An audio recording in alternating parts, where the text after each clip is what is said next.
Salut à toi, bienvenue dans cette nouvelle vidéo où je voulais te partager 3 choses à ne pas faire le matin quand tu veux être productif. Le but étant que tu puisses agir un maximum, entreprendre un maximum d'actions et que tu puisses être dans un bon état d'esprit pour avancer vers tes objectifs. Donc la première chose, elle va être liée à ton alimentation, c'est le fait de ne pas consommer, de ne pas manger d'aliments sucrés. Pourquoi je te dis ça? Parce que quand tu consommes un aliment qui est sucré, eh bien ton taux de sucre dans le sang va augmenter, ta glycémie va augmenter et physiologiquement, ton pancréas va entrer en action, sécréter de l'insuline pour ramener ce taux de sucre à la normale, c'est-à-dire le baisser, et ça s'accompagne en général de baisse d'énergie. Donc la clé ici, c'est vraiment de consommer des aliments qui te permettent d'éviter ces pics de glycémie.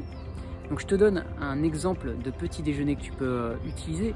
Ça peut être consommer 2-3 tranches de pain complet le matin avec 100 g de fromage blanc 0%. Donc avec le pain complet, tu as ton apport en fibres, en glucides. Avec le fromage blanc, tu as ton apport en protéines. Et tu peux ajouter à ça des fruits, tu peux ajouter à ça une boisson chaude, un thé, un café. Donc avec ce petit déjeuner là, tu vas garder un taux de sucre stable qui va t'éviter ces baisses d'énergie dans ta matinée et donc tu vas pouvoir faire un maximum de choses. Ce que je t'encourage aussi à faire, c'est t'intéresser à l'index glycémique. Chaque aliment a un index propre à lui-même.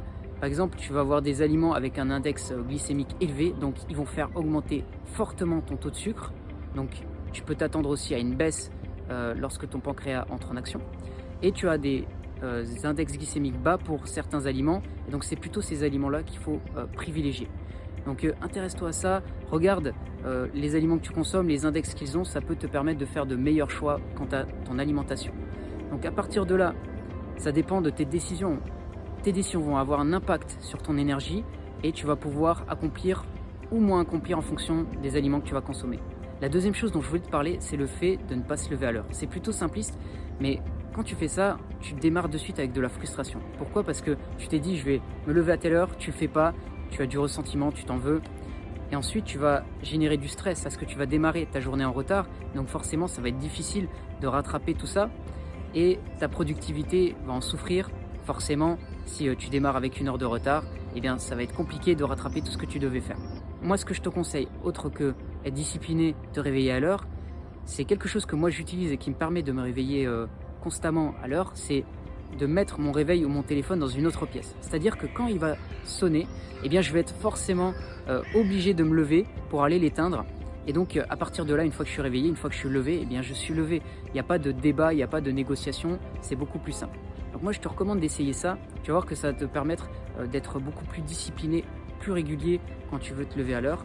Et donc, ça va te permettre d'éviter ce décalage dès le matin et de garder cet élan. Parce que forcément, quand tu te lèves à l'heure, que tu fais du sport, par exemple, que tu as ton planning qui est respecté, eh bien, tu as plus d'énergie et donc tu vas faire beaucoup plus dans ta journée.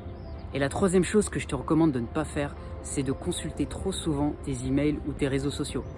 En fait, je me rends compte qu'on passe des minutes qui se transforment en heures et c'est vraiment du temps perdu. Si tu fais le cumul sur une semaine, par exemple du lundi au vendredi, les jours où tu travailles, si tu passes 1 heure chaque matin sur les réseaux sociaux, disons 10 minutes par-ci, 10 minutes par-là, et que pendant tout ce temps-là, tu ne produis rien de vraiment significatif ou concret, eh bien, tu auras perdu beaucoup de temps et ça ne va pas te permettre d'avancer davantage vers tes objectifs. Donc moi, ce que je te recommande, c'est vraiment de limiter un maximum ton utilisation, de la réduire et te dire, ok, je vais peut-être regarder une fois dans ma matinée, mais pas plus. Et comme ça, tu vas avoir une utilisation beaucoup plus raisonnée de tes réseaux et ça va te permettre d'être beaucoup plus efficace, de voir que tu as des priorités. C'est-à-dire que tu veux agir, tu veux changer ta vie, tu veux avoir des résultats et c'est par l'action, c'est pas en étant passif, en regardant par exemple les autres qui exposent leur style de vie, qui ont de la réussite également. C'est pas en faisant ça, c'est vraiment en te concentrant sur les différents domaines de ta vie et agir. Donc voilà pour cette vidéo, j'espère qu'elle t'a aidé. Si ça t'a plu, tu peux mettre un j'aime, tu peux t'abonner également à la chaîne et je te dis à bientôt pour une prochaine vidéo.